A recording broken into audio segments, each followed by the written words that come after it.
وبما أني قادري أقول أدرك عبدك جيلاني أدرك عبدك جيلاني. السلام علیکم ورحمۃ اللہ وبرکاتہ. نحمده ونصلي ونسلم على رسوله الكريم اما بعد فاعوذ بالله من الشيطان الرجيم. بسم الله الرحمن الرحيم. ما آتاكم الرسول فخذوه وما نهاكم عنه فانتهوا. صدق الله العلي العظيم وبلغنا رسوله النبي الأمين الكريم ونحن على ذلك لمن الشاهدين والشاكرين والحمد لله رب العالمين.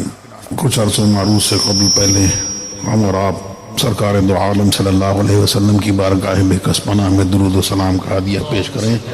اللہم صلی علی سیدنا محمد المعدی الجود والکرم وعلیہ وبارک وسلم. صلاۃ و سلام علیک یا رسول اللہ. نفس کی جو خباثت ہے اور جس طرح سے وہ انسان کو نفس امارہ نیچے کی طرف اسفل السافلین کی طرف وہ کھینچتا ہے، اسی کا حکم کرتا ہے. اور نفس لوامہ اور نفس مطمئنہ، نفس ملہمہ اور نفس راضیہ مرضیہ، نفس صالحہ کے بارے میں انہوں نے آپ کو بتایا اور ہم سب کو دعوت فکر دی کہ ہم غور کریں اپنے وجود پر اور اس بات پر کہ اللہ تبارک و تعالیٰ نے ہمیں اور آپ کو کس لیے پیدا کیا، اس مخلوق کو اللہ تبارک و تعالیٰ نے کس لیے پیدا کیا. ایک حدیث ہے، حدیث قدسی میں اللہ تبارک و تعالیٰ ارشاد فرماتا ہے کہ میں پوشیدہ خزانہ تھا تو میں نے چاہا کہ میں پہچانا جاؤں، اس لیے میں نے مخلوق کو پیدا کیا. یہ اللہ تبارک و تعالیٰ کا کرم ہے، اعلیٰ کرم ہے کہ اس نے مخلوق کو پیدا کیا اور مخلوق کو اپنی معرفت بخشی، اپنی پہچان بتائی. تو اللہ تبارک و تعالیٰ نے کس لیے کہ میں نے چاہا کہ میں پہچانا جاؤں، اس لیے میں نے مخلوق کو پیدا کیا.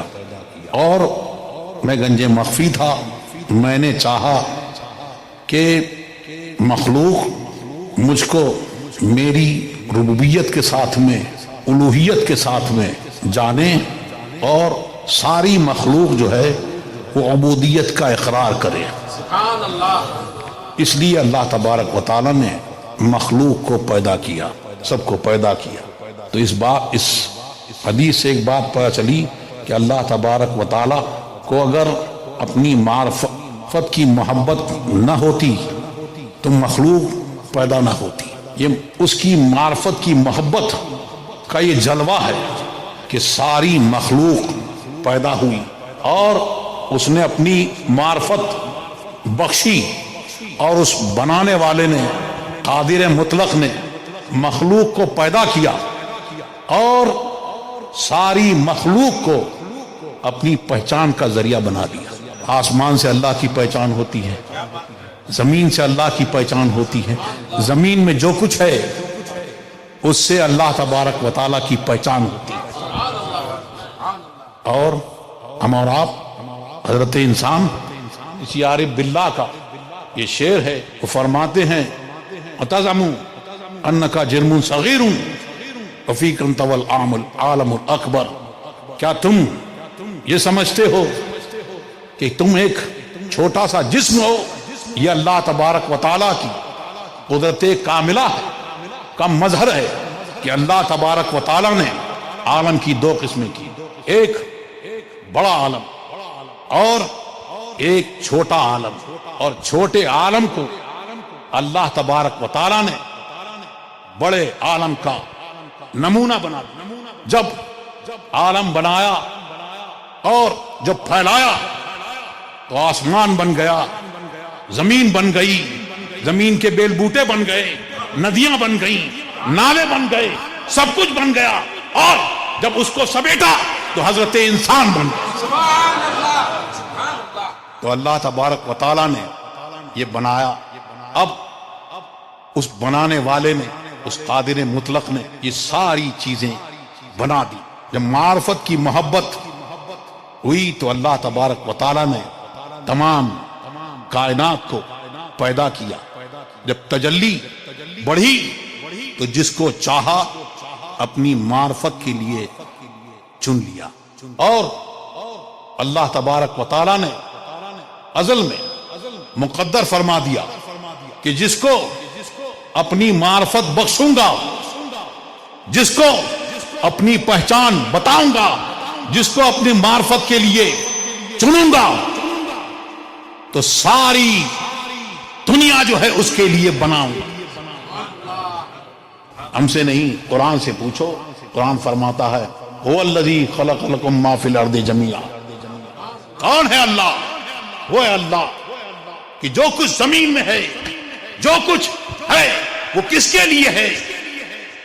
وہ حضرت انسان کے لیے، اہل عقول کے لیے۔ اس میں ایک طبقہ انسانوں کے لیے ہے۔ تو سب کچھ اللہ تبارک و تعالی نے انسانوں کے لیے، ہمارے لیے پیدا کیا۔ تو اب کیسی بد نصیبی ہے، کیسا بد نصیب ہے وہ انسان جو اس دنیا کے پیچھے پیچھے بھاگے اور جائے۔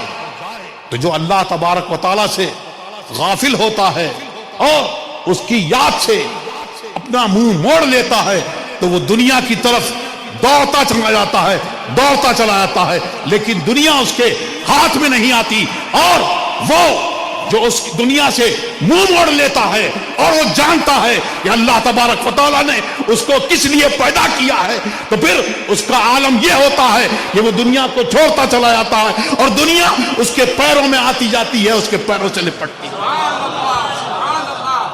اسی کو تاج الشریعہ نے فرمایا،